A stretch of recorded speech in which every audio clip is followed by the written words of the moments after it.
ông vợ là đứa bé ông vợ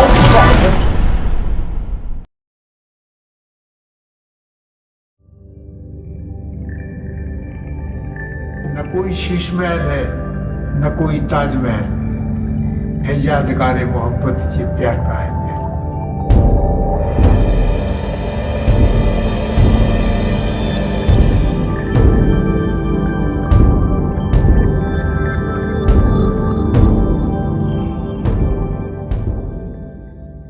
हमारी बीवी जो थी वो गोरी थी, हमारी माँ के भाई की लड़की थी।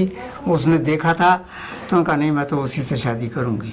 तो वो शादी जो है हमारी तय हो गई और जून 1953 में 14 जून की बारात थी और 15 जून की रुखसत।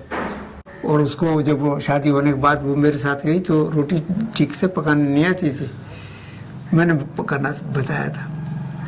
फिर वो इतनी बेहतरीन रोटी पकाने लगी थी कि हम तो सवाल ही नहीं है हमारे पकाने का। अब पढ़ने में ये था कि वो कुरान शरीफ तो घर की पढ़ी हुई थी और इसके अलावा हमारे मामू ने कहीं नहीं पढ़ाया। तो हमने उसको उर्दू की जो है छोटी छोटी किताबें लाके, छोटी छोटी कहानियों की किताबें लाके उसे कहानियाँ पढ़नी सिखाई। फिर वो नावल थे, वो जासूसी नावल और रोमानी नावल और कौन से वो ला के हमने पढ़वाए। तो वो पढ़ना जानती थी लेकिन लिखना नहीं जानती थी। जब हम फिल्म देखते थे तो वो भी हमारे साथ जाने लगी, नो प्रॉब्लम। और उस जमाने में वो चूँकि आमदनी कम थी तो फर्स्ट क्लास का टिकट नहीं होता, थर्ड क्लास का 5.5 आने का टिकट लिया करते थे। वहाँ अलीगढ़ में तस्वीर महल है एक पुराना सिनेमा हॉल, तो उसमें देखा करते थे तस्वीर फिल्म।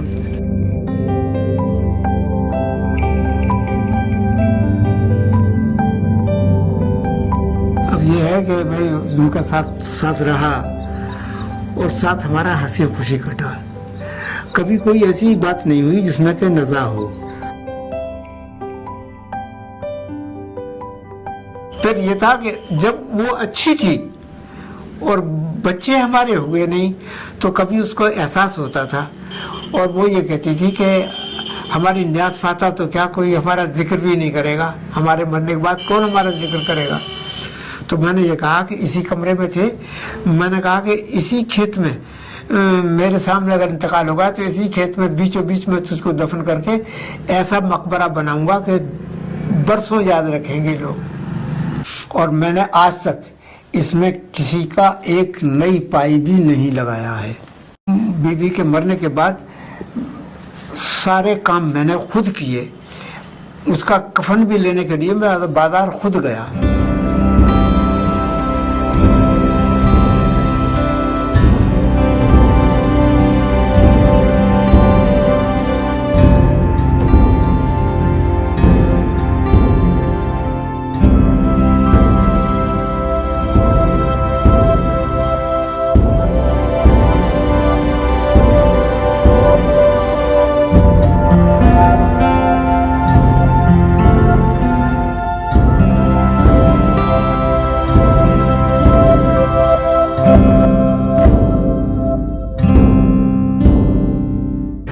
इसकी बुनियाद जो है 10 फीट गहरी है और 27 इंच चौड़ी और एक कंक्रीट की है ये। उसके ऊपर ये जो है ये 15 इंच चौड़ी है।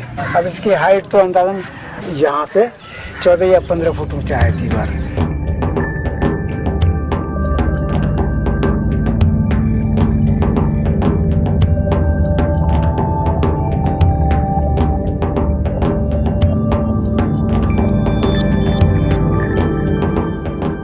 और वो जो कब्र एक बनी हुई है और ढकी हुई है उससे, तो वो तो मेरी बीवी की कब्र है।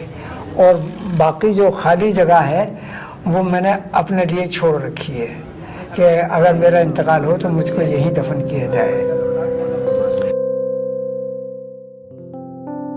हमारी शादी के बाद हमारी बदकिस्मती की ये कि हमारे कोई औलाद नहीं हुई। मैंने मेडिकल कॉलेज में दिखाया तो मेडिकल कॉलेज में जो वहाँ थी लेडी डॉक्टर, उन्होंने मुझे बुलाया, तो मुझसे कहा कि इनके वो है रसौली, यानी ट्यूमर है उसमें यूट्रस में।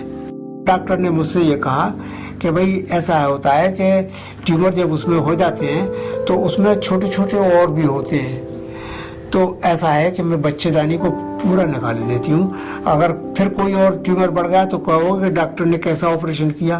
मैंने कहा ये आपकी मर्जी है। तो उन्होंने पूरा ऑपरेशन कर दिया। तो अब ये तो तय हो गया कि अब बच्चा नहीं होने का, तो हमारी बहनों ने और उन्हें सबने ये कहा कि दूसरी शादी कर लो, लेकिन मैंने उसको कबूल नहीं किया।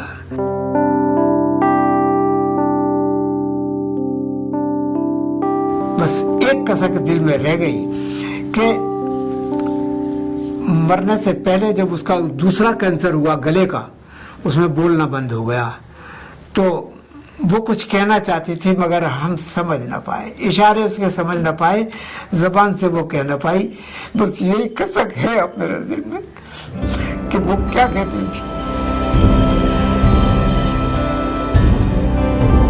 मेरे नाखुदा मेरे राह पर, मेरे रहनुमा मेरे हम सफर, लगे जहां से है तू अजीज तर, तू कहाँ गया मुझे छोड़कर, मेरे शीशे दिल को तोड़कर, तू कहाँ गया मुझे छोड़कर।